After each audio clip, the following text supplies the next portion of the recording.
Lihat, coba. Takwa personal. Sebenarnya Allah itu sudah ngasih potensi. Coba itu mengke tanggal 10 bermaghrib. Dengan bersani masjid musola. Penuh nopo betul? Penuh nopo? Padahal sholat tarawih wajib nopo sunnah.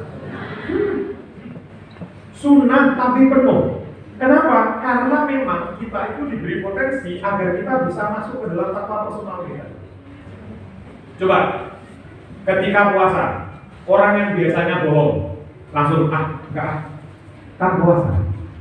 Sing biasanya pacaran, enggak boleh buat pacaran, bukan hari ini kan puasa. Puasa itu memberikan setruman kepada kita untuk menjadi pribadi yang baik.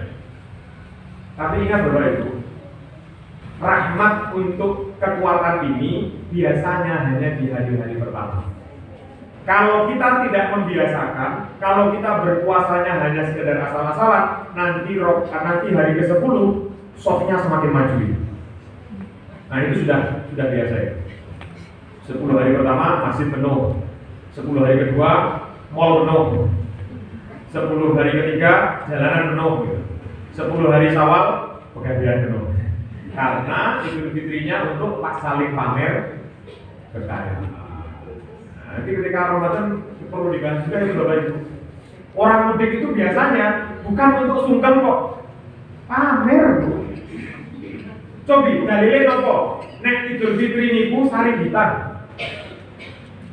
Tuh saringgitan menor pakai baju emas di sini segala macamnya. Ditanya sama Pak Lie, "Dok, toilet mana?" Bilangnya, "Prikol. Aduh kok sumuk ya, sambil gelapnya itu kalungnya itu taruh di luar. Bukan itu tujuannya. Seringkali kita mudik itu untuk pamer kekayaan. Sing kudune jalur 10 tapi malah tambah dosa.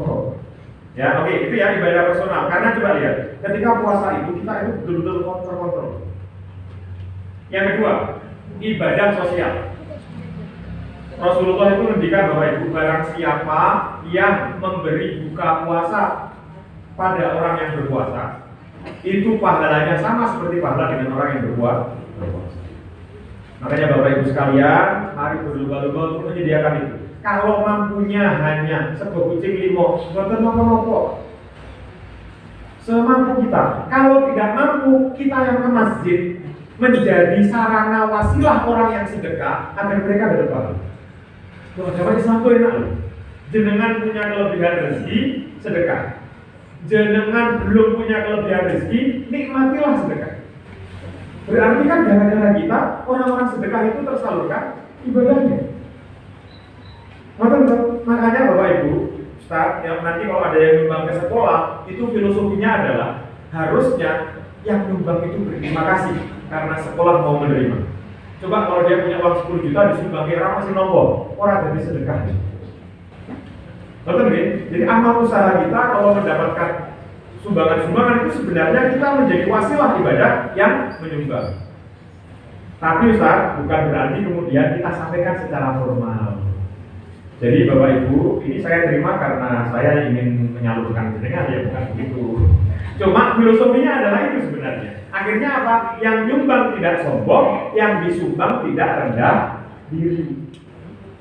Karena dua-duanya itu adalah sarana interaksi untuk beribadah. Oke, itu ya sosialnya. Sosialnya lagi apa? Kita merasakan betapa orang miskin itu tersiksanya luar biasa.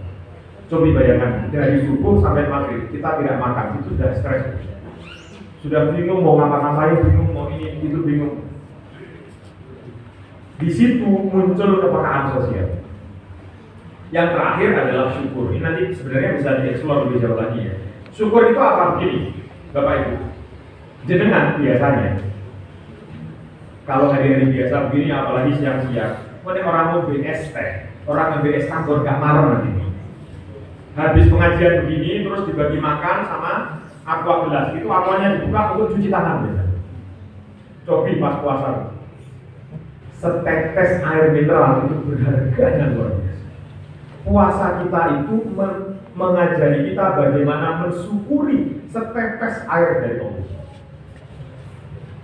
Karet loh mas, itu kayak bihun deh. Cecok, apa namanya? Kecoa kayak kurma, kanebo kayak sosis Solo itu, kayak ikan ngambon, spons itu kayak ikan ngambon. Kenapa? Jadi sebenarnya ini adalah bagaimana cara Allah dengan puasa ini mengajarkan kita untuk bersyukur. Makanya setelah puasa harusnya ibadah kita semakin bagus, sosial kita semakin bagus, semakin bisa berempati, bersimpati pada orang lain. Yang ketiga, semakin bersyukur atas apa yang diberikan Allah kepada kita. Bapak Ibu sekalian, sudah jam 9:04. Mohon maaf